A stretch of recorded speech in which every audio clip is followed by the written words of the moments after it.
All right, guys, back at you. Part three of a 5 video series of my English experience. Um, so I left off again talking about how it felt to acclimate, to adjust to a new culture. In my situation, it was in the American culture, obviously. So it was getting used to living in New York. Um, where it was completely different because I didn't live in a Jewish neighborhood. I wasn't surrounded by any Jewish heritage, masoret. So it wasn't something that was resonating madhead around me, because again, the type of neighborhood that where was affordable for us to live in at the time. There were Jewish people, in nearby, vicinity. Um, excuse me. There were synagogues as well in the area, but the actual neighborhood that I lived in was particularly special because, again, we lived in an area that where there apartment buildings. There were like 6, 7 similar buildings where there was one owner. And it was pretty cool because you had a janitor, and he would take care of everything for you.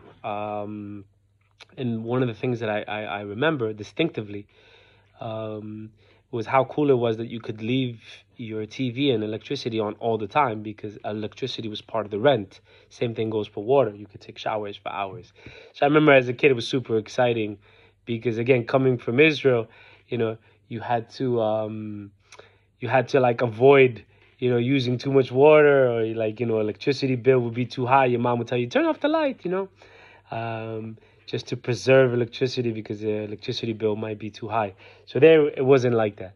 And I remember, again, if I talk about my adjusting period, like I said, it was strange because, again, it was Israeli Jewish kid being integrated into an American society where all the friends that I met in my neighborhood were, again, some were even immigrants that have been living there for a while. Others were like, not Native Americans because those are Indians, but, indigents, people that were born in America.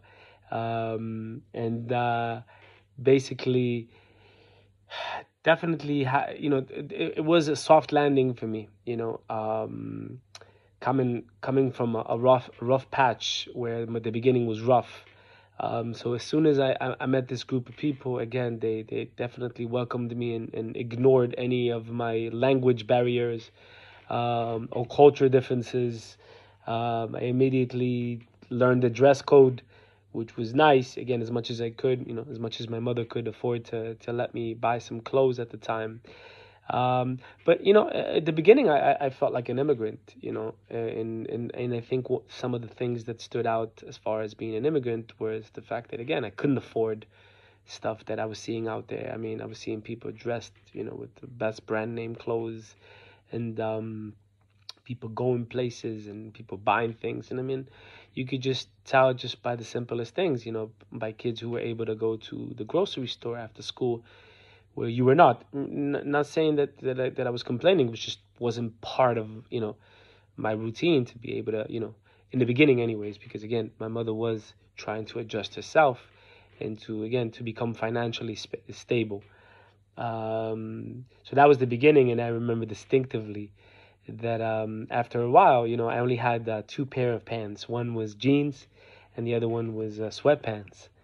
The sweatpants were green, and the jeans were light blue. And I remember that I had to like alternate between them on days where it was funny that if one got real dirty, I was in trouble because I pretty much had to wear the other pants the whole week. And I remember one time I was playing football, American football, not European, and I landed in a puddle, and my sweatpants ruined completely, like ripped up and everything. I was like, oh my god, what am I gonna do now?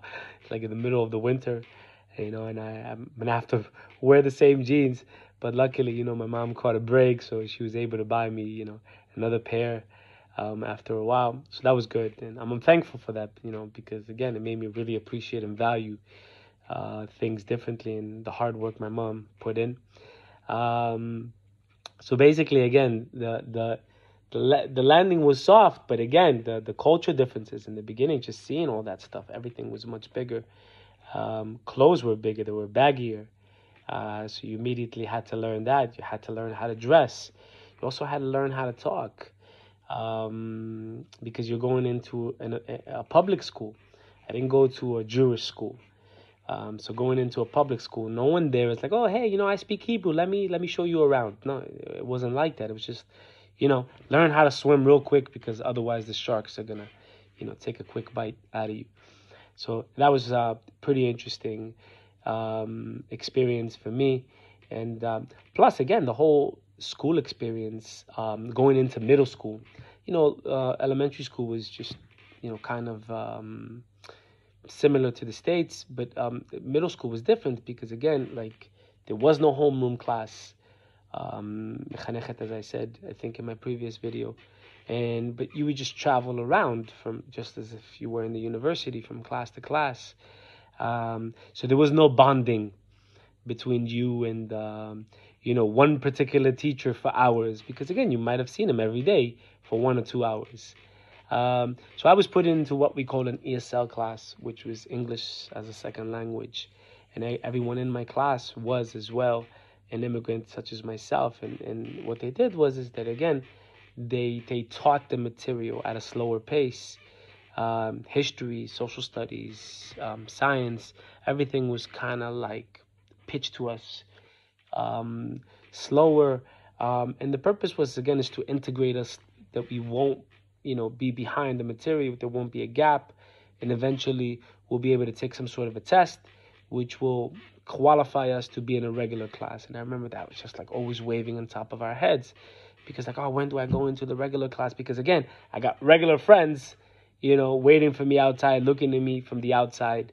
So the image was definitely impactful. So I remember always trying to like get to that point where I got to take the test. And I remember the first couple of years were hard because I was just learning how to write. Even though I knew the language, I still didn't know how to write properly. Didn't know how to put down a proper sentence and, punctuation, periods, commas.